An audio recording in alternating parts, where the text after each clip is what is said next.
Hey everybody, welcome back to Think Like a CEO with myself and Simon Thomas, and we're looking forward to talking with Jeff Dudan today, who's a franchise executive at Dudan Partners. Jeff, welcome to the show. I've been really looking forward to talking with you, and I know Simon has as well. I wanted to start, right now it's such a crazy time in the world. We're all kind of waiting on the election. There's COVID happening right now. Lots of, transformations happening in many companies because of what's going on. So I kind of want to rewind a little bit and talk about, the transformation that you went through when you were on Undercover Boss. I love that show, taking the CEO from the beginning and then the end, when you're giving everything away. What was that transformation like for you, not only as a CEO, but also just a human being? Well, John, Simon, it's a pleasure to be here. And Undercover Boss was really, it was kind of a real point of inflection in my life and my family's life. We built the business for 25 years and we were, the business was promoted, but we didn't always live a very public life around the business. We had a big facility and we would have all the kids' practices here, football practices and baseball practices. And people would say, hey, it's really nice of them to let you use the facility here. And, they didn't even know we owned the business. And Undercover Boss had a way of really publicly exposing what was going on in the company, the size and the scale of the business. So we sat down as a family and underneath, we have a set of family values that we subscribe to. And underneath on one of our walls is written, always do more than is expected. So when you're given an opportunity, you have a choice, right? You can step up to the opportunity. You can honor the opportunity in life that you're given. And I knew that we had really good franchise owners. And while there's risk inside of doing a show like Undercover Boss that you're not going to come off well, because by the way, the first time we saw the show was on a Monday night or whatever day of the week it was, and there were 7 million other people seeing it. So you don't have any control over what pops out. And if it goes well, it goes well. And if it doesn't, it doesn't. And that reflects on you, your family, the brand, and all the franchisees. So we took the opportunity, and fortunately for us, our tremendous franchise owners used it as a platform to really show how they cared for customers and how we rolled as an organization. And we had a great episode. That's great. That's awesome. What was one of your biggest takeaways, that you learned about yourself, towards the end? About myself, I'm not sure.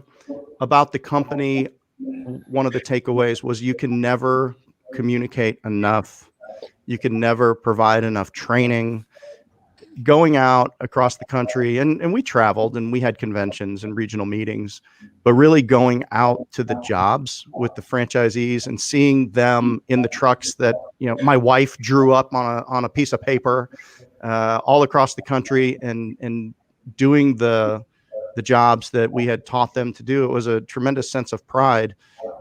And you realize that there's always things that can be done better, that the farther things get away from training, that the systems and the processes can be changed or modified a little bit. So really it was a recommitment to the training and communicating and just pouring back into the network. We also took an opportunity to really refine and codify our values. And really it was clear to me coming out of that meeting, where we had some blind spots and some opportunities in the organization. And we were quick to address those. So it was good. And then, you realize that you do, as a leader of an organization, have to be visible and available. Yeah. And I mean, I'm not sure what it says that you can sneak into one of your businesses and people not recognize you. Maybe that's not such a good thing. Yeah. What do you, with Undercover Boss, I mean, what is the, that's a good point. I mean, the fact that these guys can walk around their offices and nobody knows who they are. I mean, is there a particular size that makes the most sense for the show? How does that work? Well, I am sworn to secrecy around the ruse and and with a small paper cut on my pinky, and then 4 inches of contracts. But the I will say that the way that the show is put together and the way that the ruse is done is incredibly intelligent. It's complete, and people say, well, this has to be a setup. And in reality, of course, it's a setup, but it's not the setup that people think it is. And then as you're working throughout the day and the situation, the cameras kind of melt away, and you're having a candid, honest interaction with an employee or a franchise owner, and what happens. And it's the real stuff. They do a really good job with it, and I think that's why the show's been so popular. It's great. Jeff, let's talk about you now as a business owner. Dudan Partners is a venture and private equity family office, and you guys are catalysts for our enterprise growth in the franchise industry. And so the franchise industry, I would think, with many people, furloughed and unemployed, and looking for opportunities that they're entrepreneurial, but they need something more structured. Where's the franchise industry going, post-COVID? The franchise industry runs counter to the general economy, and it makes sense, because if unemployment is low and people have security in their jobs and there's high competition for quality employees and wages are elevated and benefits and all of that, then people are less likely to jump out and do a franchise. Some people are forced into it. They have a problem to solve, and that problem could be college education for their children. It could be shoring up their retirement. It could be creating an income for the last 10 years of their career, or whatever it is. So when the economy slows and there's still availability to capital at really low rates, then franchising has the ability and typically is going to accelerate. And there's going to be more people that are more open to changing their lives through entrepreneurship. And at Dudan Partners, we're here to encourage people in doing that through education, through great franchise businesses that we're building to give people an opportunity, and through some of the other things that we're doing, books and content and things like that. I really believe that encouraging entrepreneurs, children's and family issues, and then rebuilding the middle class, and really, people can really change their lives and change their station in life by making an investment in a franchise model. You make a relatively small investment, you put your shoulder to the opportunity, you work hard, you follow the plan, and you build something that exceeds the income that you previously had, plus you're building equity in a business that you can sell. So you can, I'm not going to say that you're going to get, jet rich or yacht rich, owning a franchise unit. But what I will say is that it will teach you how to succeed as an entrepreneur. You can follow somebody else's system, and you can make a meaningful chunk of cash at the end of it if you do a good job. So for all of those reasons, I really believe in the franchise model. I'm a people person at heart. I do numbers well. We're a good marketing organization, but at the end of the day, culture, people, values, helping people understand and connecting dots for them. And, the franchise industry is just a great way to connect with people and have an impact. How did you get into this? Give us a little bit about your background and where this started, and how you found your way doing this. Sure. So in my book, I'm not sure if I should say it this way, but most entrepreneurs are kind of screwed into existence in one way or another. They're forced into it, right? There's some factor in their life. So I grew up in Chicago and was working the trades, worked a lot of jobs. I was a basketball player, but came to football late, and I ended up getting a football scholarship out to Appalachian State University. And when I got there, it was, I needed money if I wanted to stay there over the summer. I came from the city of Chicago, and now I'm out on this beautiful mountaintop in North Carolina, and it's just and I wanted to stay there. So I started the painting business, and with a roommate, and we ended up getting all of the apartment lease change contracts from the property managers in town. And we organized the athletes that were there over the summer to paint apartments. We do 12, 13, 14, 15 a day. for 2-week periods in May and then July before we had to report back to camp for football. I mean, one summer we made $76,000 painting apartments, and that was 1989, 1990 dollars. So it's probably like $78,000 today. But and then from there, I graduated, and my brother came out, took over the painting business. He put himself through school running the business. He ended up with an accounting degree and being the CFO of the Carolina Panthers, and led the sale of the Panthers from the Richardson family to the Tepper family. And now he's with me in Dudan Partners. So that's part of the capabilities we bring to people that work with us. And but a buddy called and said, "Hey, this hurricane just trashed South Florida. Why don't you come down and help us out?" So my business partner and I went down there, and just the painting season was over, and the people of South Florida needed help. So I worked down there 17 months cutting my teeth in the insurance restoration industry, came up to Orlando with 3 people and started a company in 1994 that would become AdvantaClean. And I came back in 95 to get married. I told my wife I'd be back in 3 weeks. 3 years later, I show back up. She's still there, thank goodness. And we started our second location. We grew the business to be a national and kind of international disaster response government contractor situation. We even worked in a lot in Puerto Rico and some in Hawaii. It was great. And doing large environmental projects. And then I was coming back from Hurricane Katrina in 2007, and I realized that I was missing my son's first football season. And we had grown to be, we were doing huge jobs all over the country, California and wherever. And I said, this is not, because our values are what we tolerate. And for me, growing up the way I did, I wasn't going to tolerate not being, being absentee. I had 3 kids at the time. So it was in that decision. I said, I've been working towards franchising this business, and I'm going to commit to it, and I'm going to make a decision.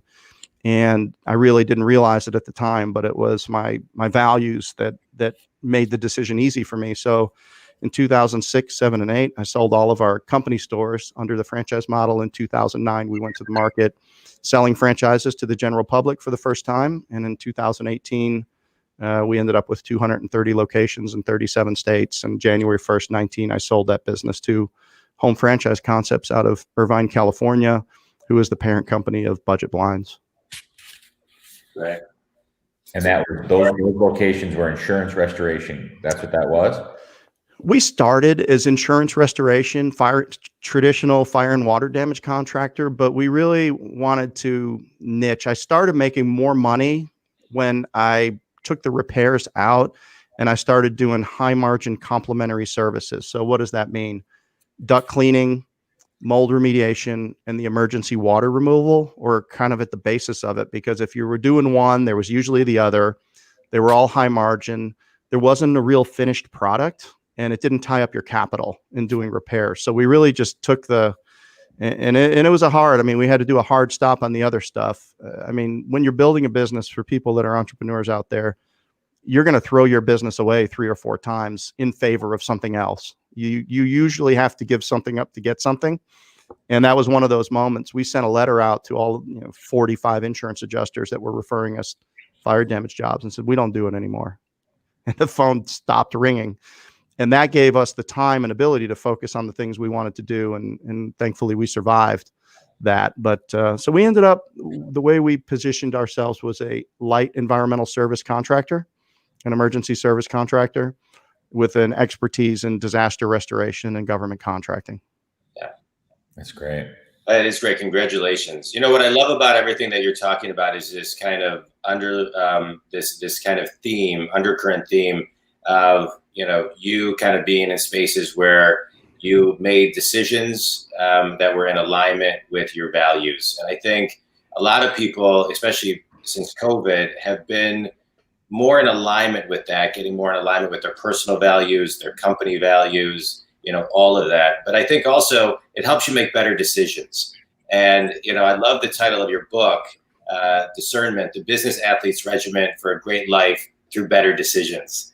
And everything you're talking about is about how you make better decisions for yourself, for your family, for the people that you serve. So talk a little bit about the book and what someone is going to get from reading it.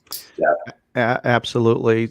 And I think the theme is, right, know thyself. There's no right answer because we're all different and we all care about different things. And what matters the most to me when I wake up in the morning isn't the same what matters the most to you. So as long as you know where you stand and other people know where they stand, you have the opportunity for a great partnership.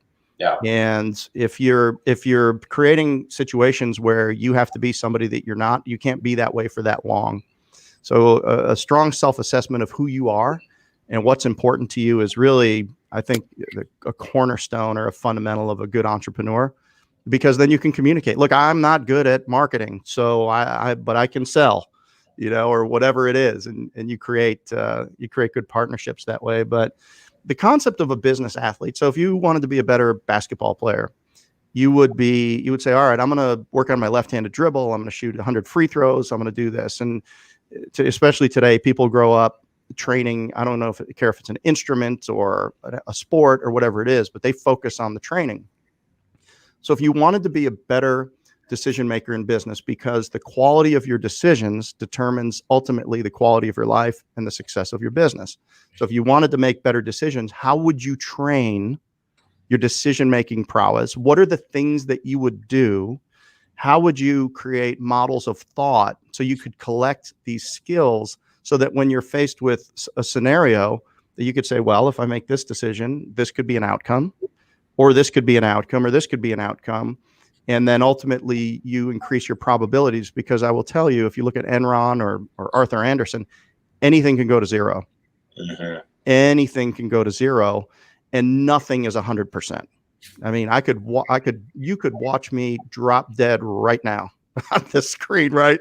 And it could, all my plans are over. And but your decision, your probability is like a batting average, and the better decisions you make over time is going to have a compound effect on the outcomes that you have and the quality of your life. So really, the book Discernment is about training the fundamentals of entrepreneurship and understanding how to create these models of thought, sharing what mine were, and really encouraging entrepreneurs to be great and to be thoughtful and to be intentional about it. Because at the end of the day, the more experience we have, the more head trash we have in life. And really, life is an illusion, and you can create any life that you want. You could make a different decision tomorrow than you made today.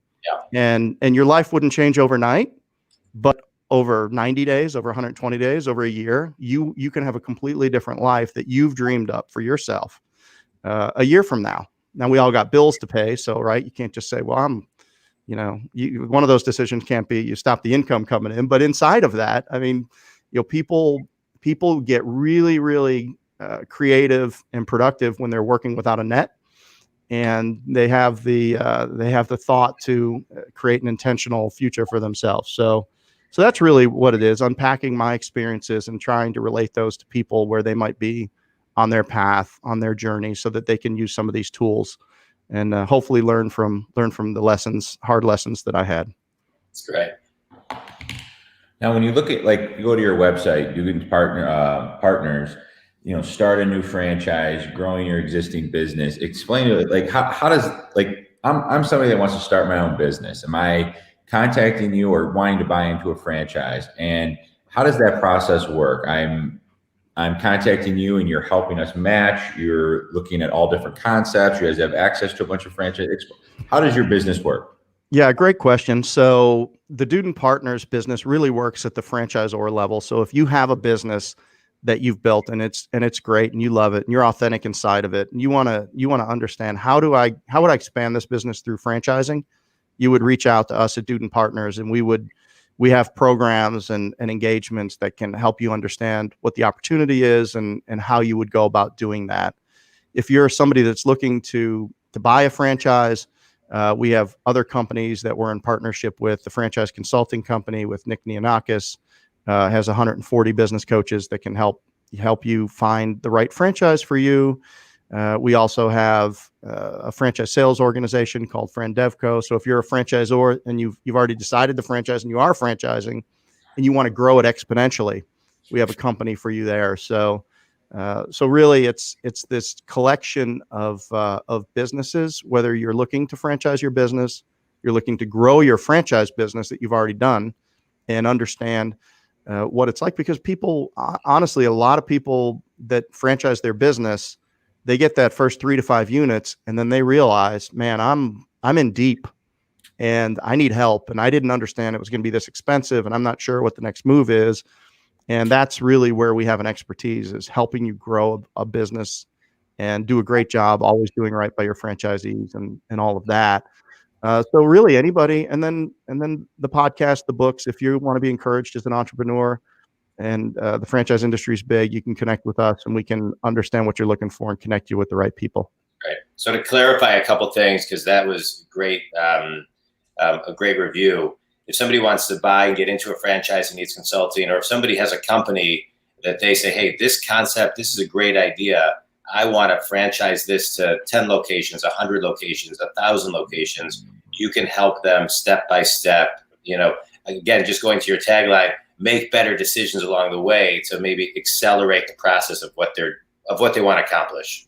100%. It's about what are the decisions that need to be made, in what order do they need to be made in, but more importantly, why? Right. Like why? Like being a franchisor, there's not really a university to go through, and the lumps are hard along the way. And when you're responsible for families across the country, like your decisions impact a lot of people.